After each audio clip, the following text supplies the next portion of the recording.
టోపీ మీద ఉన్న సింహాలకు అర్థం ఏమిటో తెలుసా?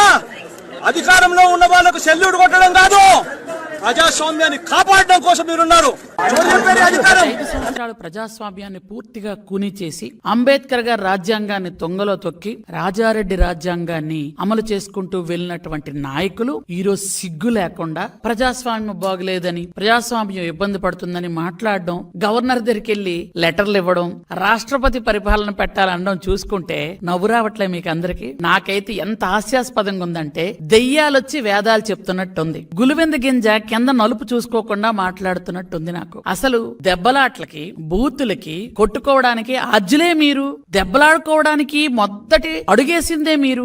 గత 5 సంవత్సరాలుగా మంచోళ్ళు అన్నాళ్ళు మీరు ఎక్కడైనా ఉంచారా? జగన్మోహన్ రెడ్డి ఈ రోజు అంట ఆయనకి గవర్నర్ దగ్గరికి వెళ్లి అర్జీ ఇస్తున్నాడంట. మరి మీ బాబాయ్ చచ్చిపోయినప్పుడు ఎందుకు నువ్వు గవర్నర్ దగ్గరికి వెళ్లి అర్జీ ఇవ్వలేదు?